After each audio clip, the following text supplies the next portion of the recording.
tālu jūs esat līdz restaurācijas beigām? Nu, restaurācija mums sākas 91. gada 11. septembrī iesāk. Kamēr nojaucām vecos griestus, tagad ir griezti atjaunot un iet apmetuma darbs, ja, pašreiz sāk apmest.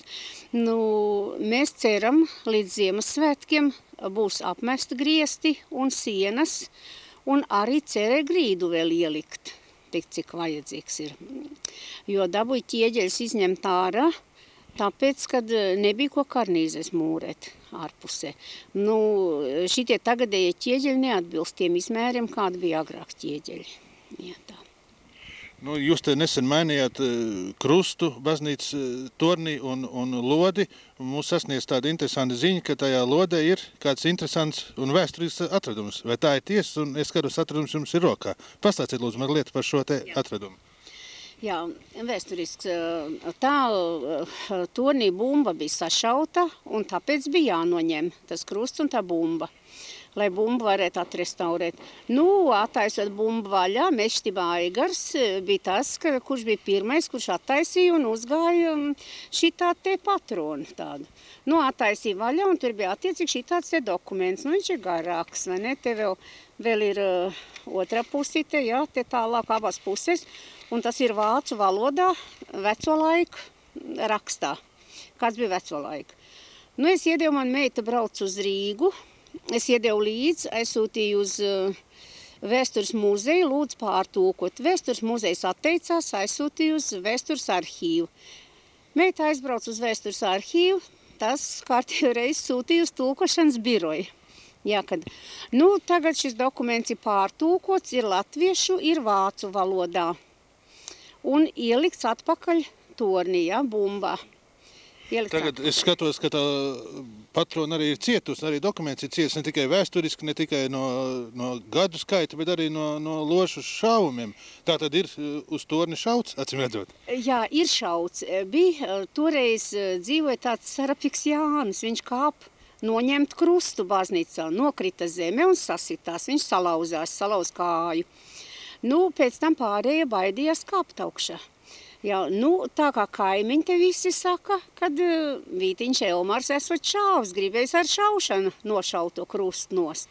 Bet, nu, sašaut bija bumba, un tā te arī līdz ar to tas dokuments ir dažās vietās caurumots. Nu, tomēr pamatā viss tas teksts ir iztulkots, atšifrēts. Pastāstiet, lūdzu, mazliet, par ko šajā te vēstījumā pēctečiem iet runa?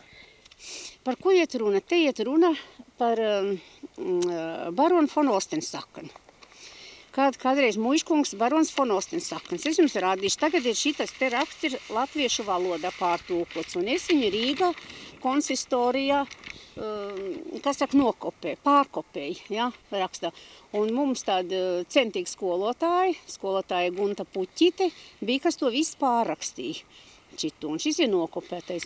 Nu, te ir tā, kad ir baznīca celta, ir celta šitā 1885. gadā. 1884. gadā ir ielikti pamati tikai. Un 85. gada pavasarī sākas viss tā būve. Ja? Šī baznīca, atvainojos, ir celta tukšā vietā, vai pirms tam jau šajā te vēl bija baznīca kā cita? Pirms tam ir bijis šitie koka baznīca, neliela. Tāda celta 1833. gadā. Un 1855. gadā bijis karagāts, tad baznīca tikus, tā koka baznīca, viņa sašauta, un pat bumba ir sprāgus iekšā tajā baznīcā. Nu, bet Dievs esot sargājis savu namu un nesot aizdegusies tā baznīca. Un 1879. gadā ir bijis pavisam sagrūvus jau tā baznīca. Tad ir tikts nojaukts 79. gadā. Nu, tad 6 gadus ir bijuši bez baznīcas. Un tā 1885. gadā pavasarī sākas visi darbi, un līdz 29. jūlijam, kad ir pacelts krusts, ja tornī, ir bijis šitā, kā saka, pusbūve. Ja, tā ir rakstīts, pusbūve. Nu, un tad rakstīts ir tātai dokumentā, kad, ja Dievs gribēs un atļaus, tad 1886. gadā tiks pabeigt šī baznīca, visi iekšējie darbi. Ja. Nu, un tā tad viņi arī pabeigt. Nu, un tad viņš te raksta, kad ir braukuši Romas katoļi, turējuši dievkalpojums, tie ir gribējuši pārvilkt savā draudzē visus, ja? Tāds, nu, un tomēr ir pārgājuši 150 cilvēku tajā draudzē. Bet nu, tie paši ir izteikušies, kad viņi nav gājuši ticības dēļ, bet zemes dēļ. Dalīsi ķeizars zemi, un tāpēc ir pārgājuši visai Romas katoļu ticībā. Vai te ir šajā vēstījumā ir kādas ziņas arī par apkārtējiem ciemiem, par cilvēkiem, kas tajā laikā šeit ir dzīvojuši, par lībiešiem, to skaitā? Jā, Kolkā ir dzīvojuši pārsvarā tikai lībieši. Ģipkā ir bijis mazāk lībieši, vairāk latvieši. Un Mazirbē ir bijis vairāk lībieši, mazāk latvieši. Un baronam von Ostensakanam ir piederējis, kā tur bija, 17, nu jāskatās, ir 17 kvadrātjūdžu platībā, ja? Viņam ir piederējis tā teritorija, ja, viņa valdīšanas laikā. Viņš arī pārņēmis, kas saka, valdīšana Dundags mūža pārvaldi, ja, pēc tēva gribas tāda. Nu, un tad tā Dundags mūža bijis pilnīgi pusagrūša stāvokļi. Nu, un tā arī viņš to ir atjaunojis. Tā, tagad krusts, kā redzams, ir baznīca atkal atpakaļ, lode ir uzlikta. Kas tajā lodē tagad ir iekšā?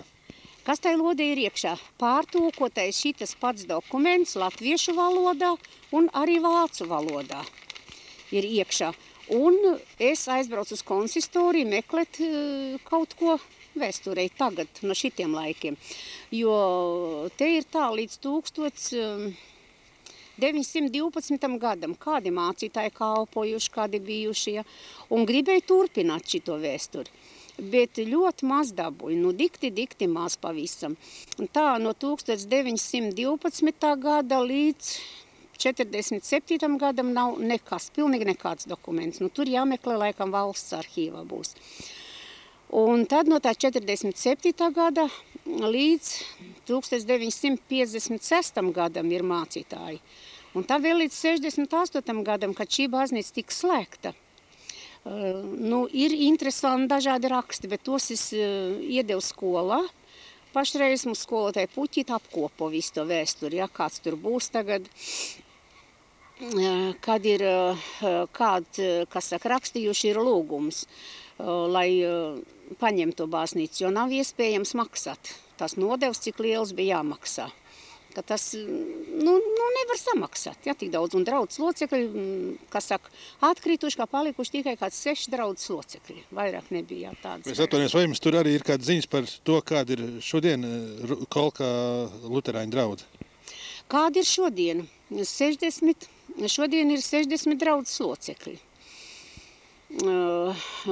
Nodibinājās 1889. gadā.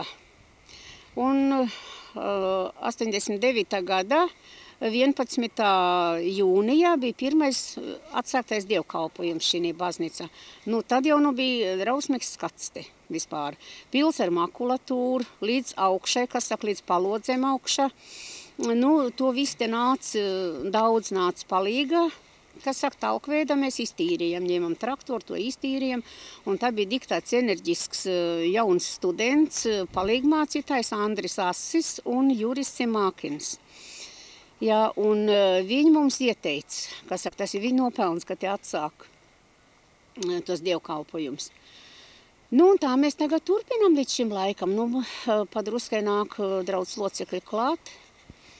Tad atliek tikai jums novēlēt, lai šī restaurācija sekmīgi nobeigtos un lai tā kā pie durvīm tur rakstīts patiešām viņš būtu arhitektūras piemineklis un būtu valsts aizsardzībā un draudz arī par to rūpētos. Jā. Nu labi, paldies par novēlējumu. Centīsimies, mēs ceram nākošā gada nobeigt. Paldies!